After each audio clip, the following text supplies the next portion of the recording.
Welcome, active and attractive ladies. How are you guys feeling today? We're here for another Thursday world building call inside of the Active and Attractive, and I want to welcome you to this Facebook Live. We're going to be diving in to have conversations about just that, world building.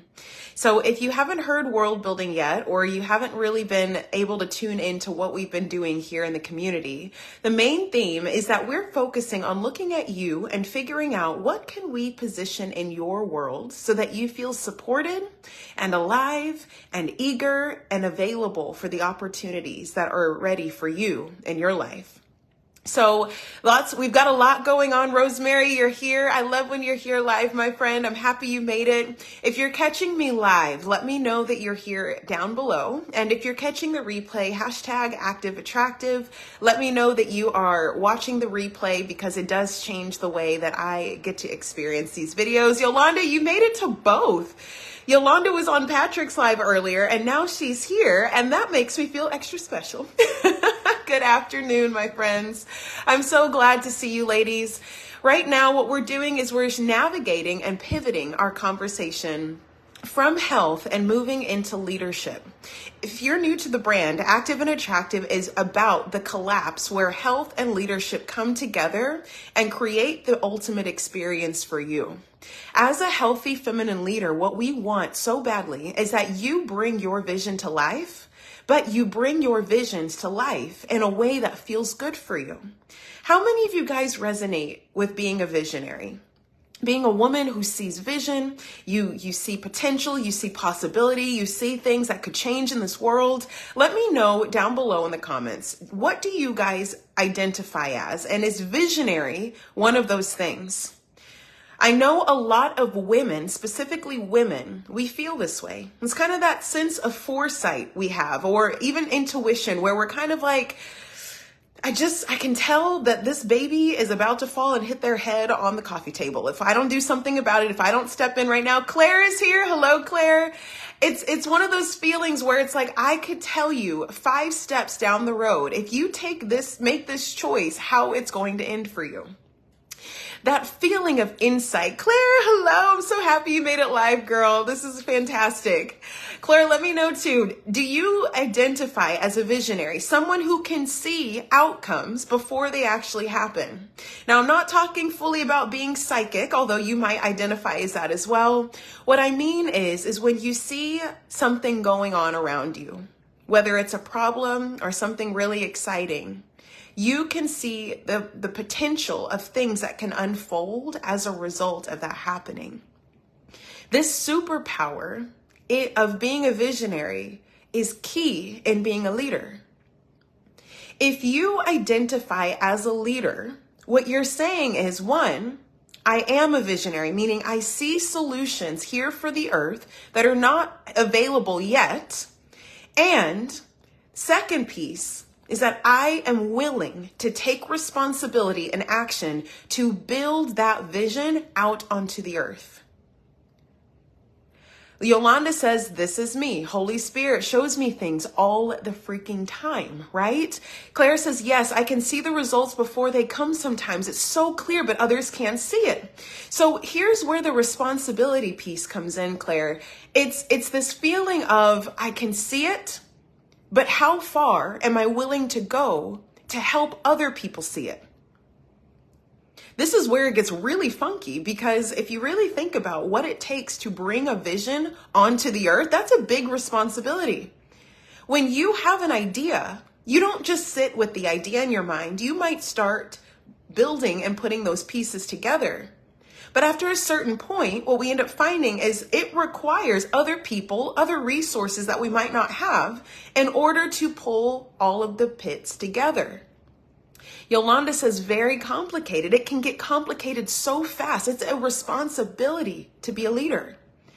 Now, on top of this, here you are walking, trying to build this. Let's say you're trying to build this MacBook I've got right here, and you're like, I believe that a MacBook should exist on this earth. I think it's going to help dozens, if not millions of people. It makes so much sense in my mind. but I don't have all the current resources in my room right now. I need to get other people's minds on this. I need to get other people's, Kim, hello. I need to get other people's perspective. I need to get other people's resources. I need to get metals. I need to get plastics. I need to get chips and microtechnology. I need to get things in order to rally other people together to create this thing. It's one thing when we're building things on our own. This just makes us a builder, a visionary builder.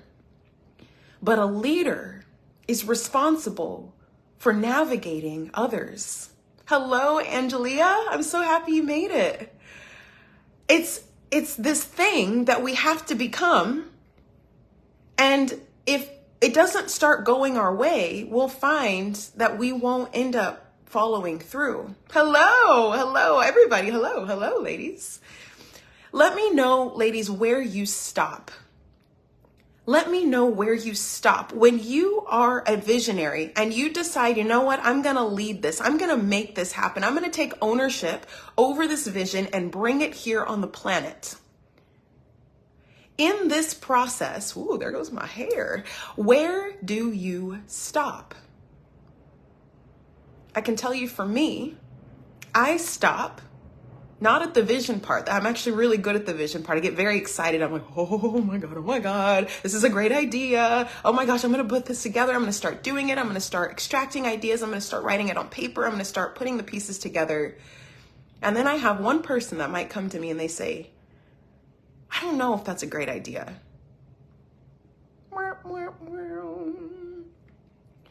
If I hadn't built up enough confidence yet around what this vision is, the purpose of this vision, and why this vision is important for other people to experience, boop, I just got kicked off of my high horse around how powerful I am as a leader.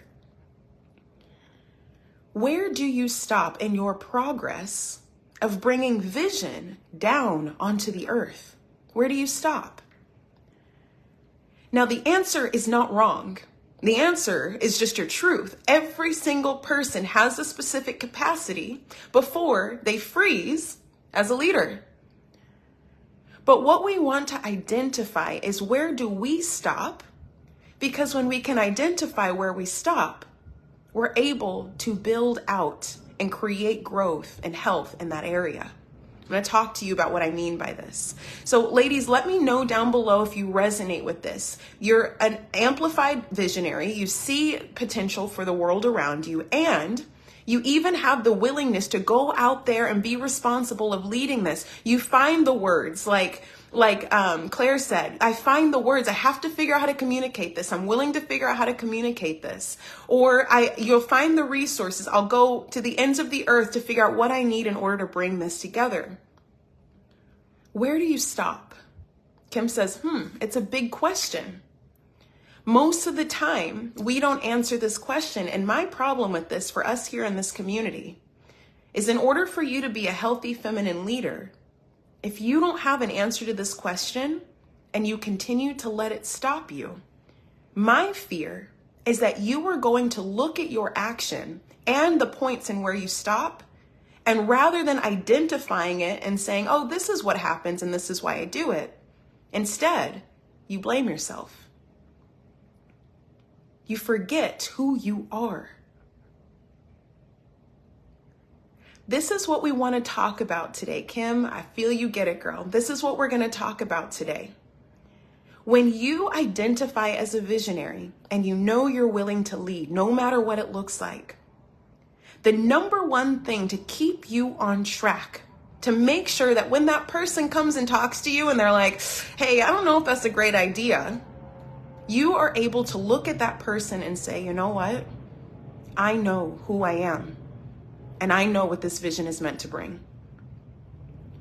When you stay on track, when you remember your identity, this is the most healthy place you can function from as a leader.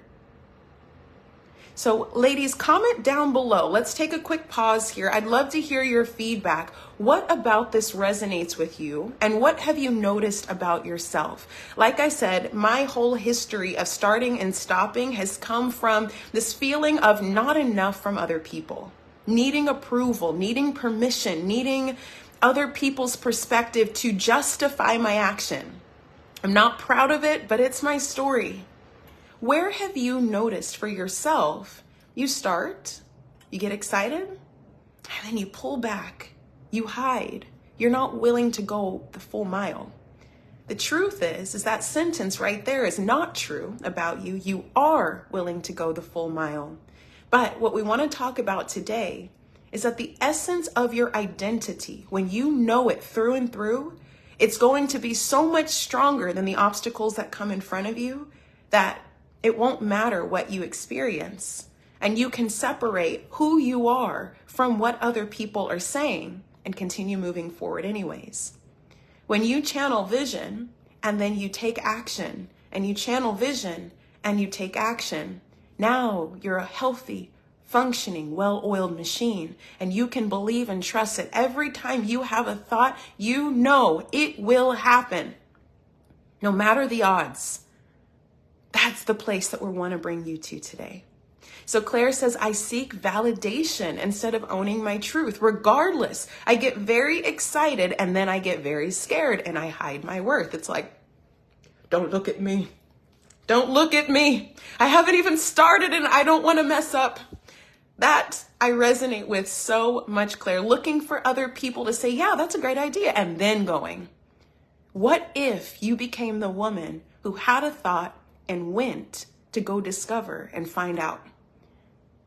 I know you're capable of this. You know you're capable of this, but I want to give you a tangible sense of what you can hang on to for dear life in the middle of that ebb and flow, so that you can feel like, wait a second, I'm doing that thing again. I'm looking for validation. Let me anchor into myself so that I can find my health and energy and continue to perpetuate anyways.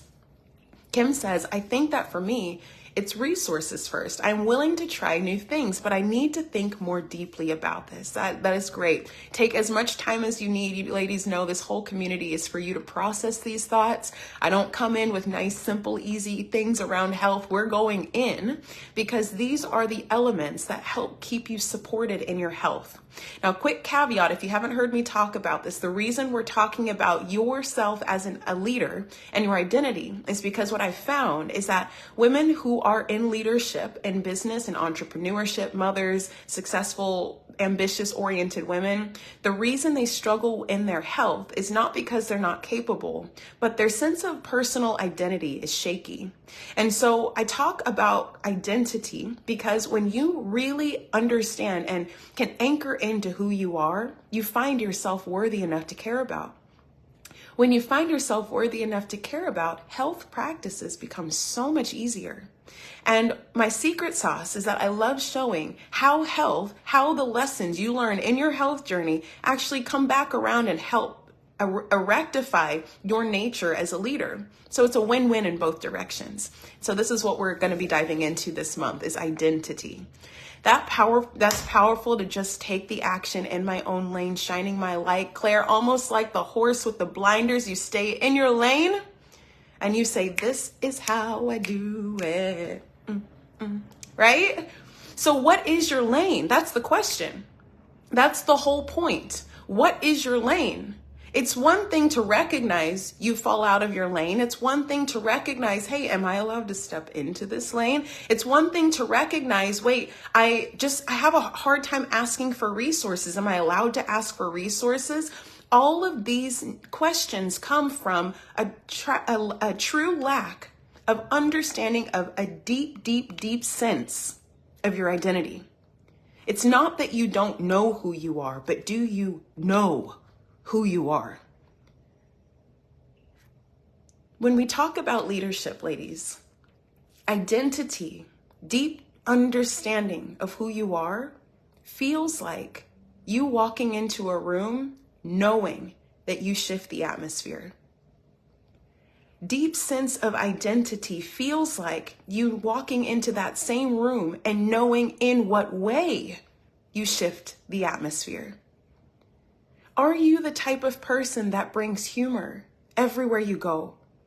Are you the type of woman who brings strategy? Are you the type of woman who brings creativity and light Are you the type of woman that brings quiet before you speak? What type of woman are you? And are you good with that? The first layer of world building is, in order for you to service this world at your best unstoppable capacity, you first have to know and take care of your world. It's your world first and then giving to the world. This is the healthy exchange. When you are nurtured, you are supported, you know who you are, you actually love who you are. And then you feel so overflowing with your essence that it bubbles over and you have more to give to others. This is what I call the sequence of service. You're able to exchange energy, attention, love, money, ideas properly in a way that supports you and then supports others. What we want to look for in this exchange from you is a feeling of effortlessness. And this is what we call confidence. It's this idea that you walk around and what people think that you think about yourself is an integrity. But when people see you in a certain light, and you guys might have experienced this where someone says, oh my God, you are so powerful. Oh my God, you're so smart. Oh my God, you're so pretty. Oh my God, you've got such wise words. How much of you believes what other people claim about you? That mismatch in what your atmosphere is giving versus how you feel connected to those same positive statements tends to equal the disconnect that's happening with your sense of identity. So the positive thing I want to give you with this, because sometimes this might feel a little like, ooh, oh crap. I want to kind of ruffle your feathers just a little bit. But I want you to know that in saying this, what we're really looking at is that you are able to do something with this. This is what I work massively on with my clients, because as we're nurturing our health and we're running and exercising and doing proper nutrition and finding new pathways to healthier bodies, all those things where the place and origin point of where the motivation is coming from is a strong sense of self-worth. But self-worth is such an elusive concept. I hated when people were like, just love yourself. Just love it. And I'm like, but what? What am I loving? What? Tell me what to love, and then I'll love it, I think. What I want to give you is what to love. I want to give that to you. But we're going to take a few weeks to build up to this. So stay tuned. But right now, we're laying the foundation for what we're talking about. Claire says, very true. I probably don't know deeply who I am, just the surface, and I'm the life and soul of any party. Claire, claim it. Use your voice to say who you are. That's going to be such a powerful move for you. I love that.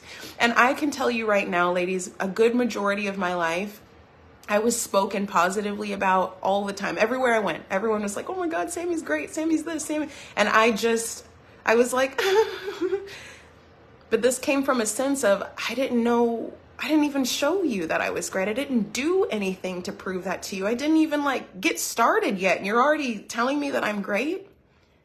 This is how strong my atmosphere was and how disconnected I was with my own self. My own self believed the thoughts that I was believing was that I had to do something to prove and showcase my value when people could feel it the second they met me.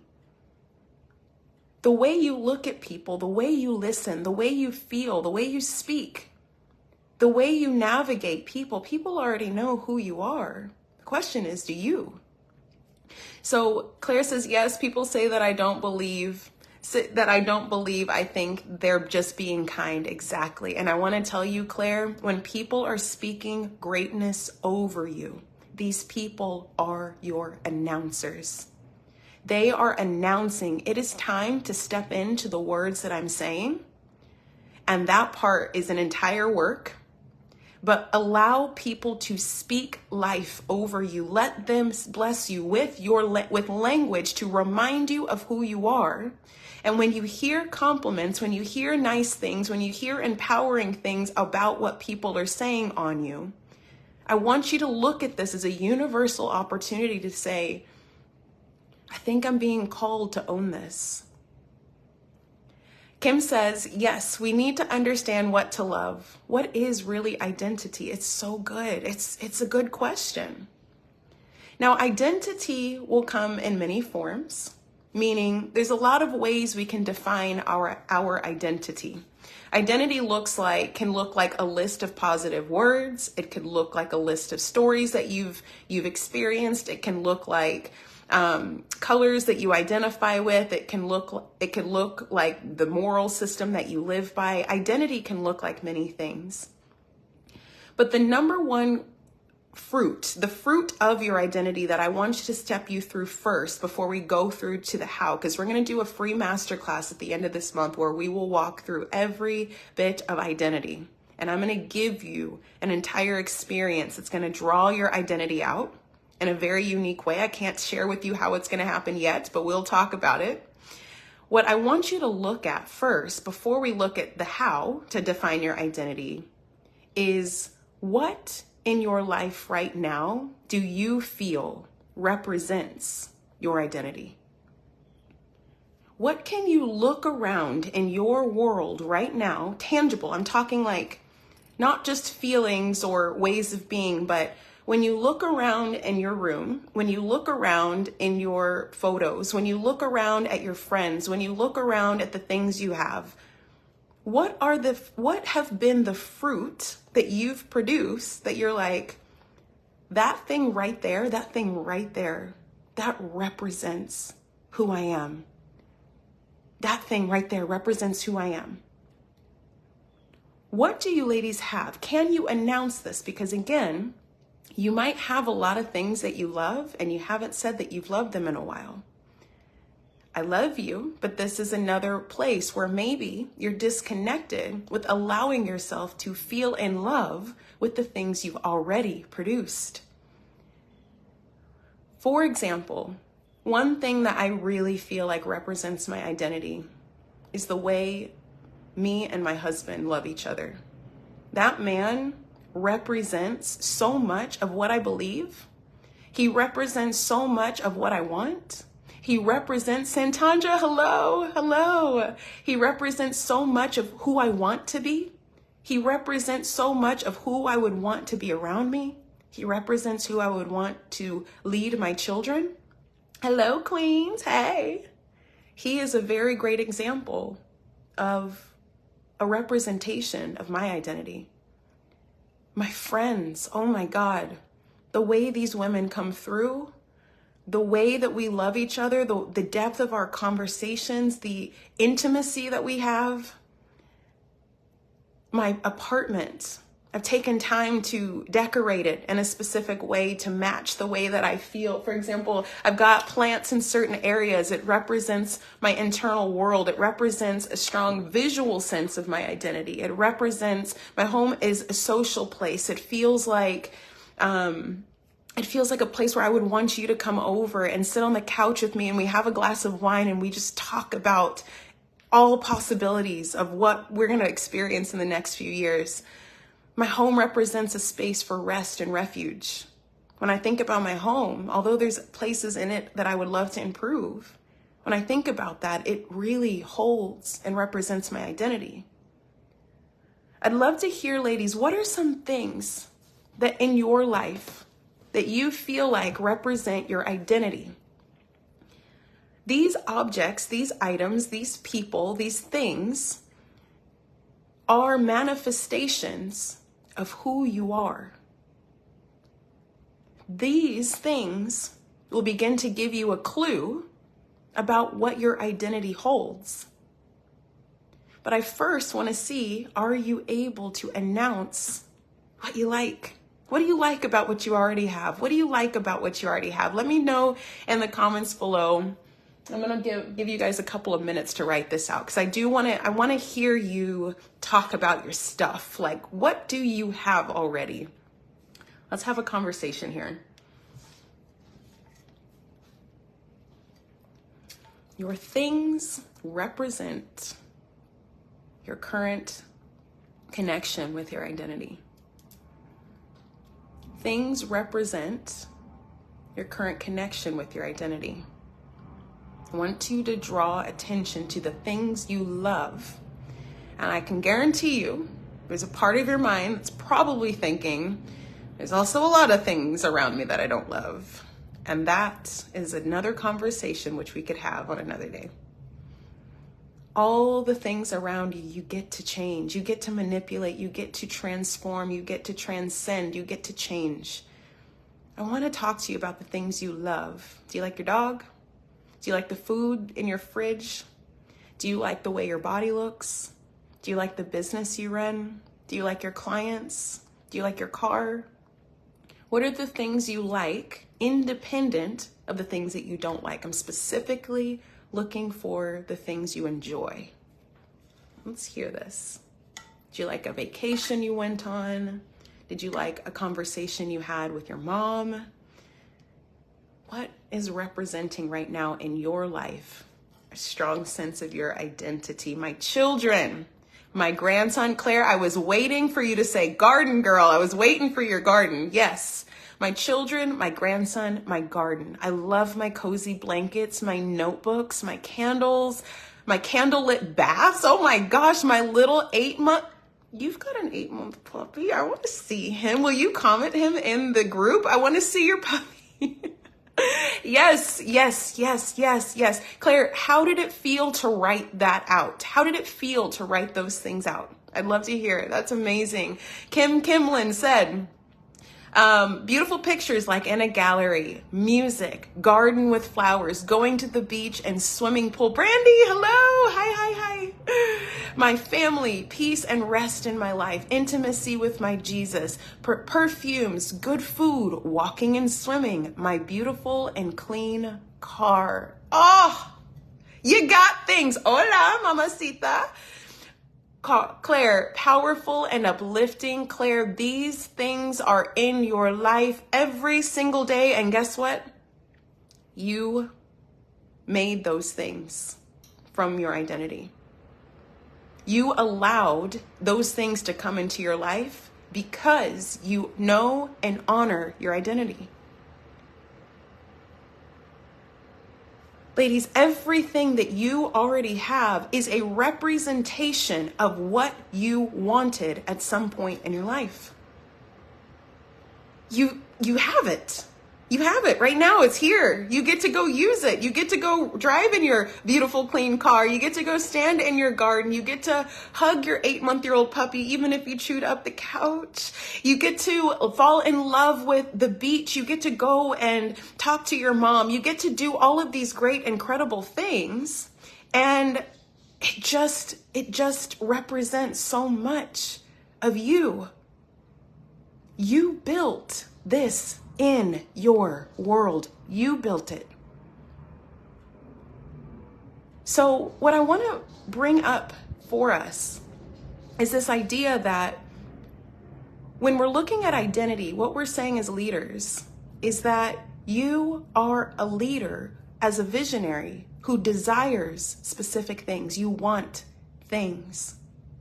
A leader, a healthy feminine leader, goes for what she wants. She walks towards what she wants. She runs towards what she wants. She jumps over obstacles towards what she wants. And when she is not pursuing or allowing herself to have what she wants, she is not in health to her heart. These are the kind of things that eat us up and cause us to toss and turn and fret and have a rough time. It's not your fault, but it is a mechanism in the universe. I want to speak to your identity because your identity is already within you, but maybe your awareness or your ownership of it needs a little bit of up-leveling. And we've got that. We've got that. So ladies, we've got things coming down the pipeline this month. We're going to continue to massage. I want to build us up before we do the big activity at the end of the month. What we're going to be doing, if you haven't done this already with me before, is called the 3 days of world building, where we will metaphysically build out your world. This is one of the most exciting processes that you are going to encounter because you are going to have a tangible thought on what it feels like to verbalize, vocalize, and honor you. World building, 3 days of world building is a 3-day masterclass, and it's going to be entirely free, where I'm going to walk you through my world building process, and you're going to leave feeling like you have an entire planet that represents your culture, your beliefs, your identity, your purpose, and more. So ladies, stay tuned on this. I want you to focus today or this week on, what do I want? Like, what do I want? Now I know what I have already built. I want to figure out what I want to build next. Where this is going to come from is from your identity. But let's decide if you know how to verbalize what it is that you want. I want you to be able to say you love it. So start by claiming what it is that you already have. Claire, Brandy, everybody that's here, Kim, Santanja, Yolanda. Oh my God, ladies, I love you guys so much. Angelia, I'm so happy you guys are here. Thank you for your time. Rosemary, and I will see you guys next week here in the Active and Attractive. Stay tuned. I'll announce 3 days of world building soon, and just want to remind you, I love you. We'll talk soon. Bye.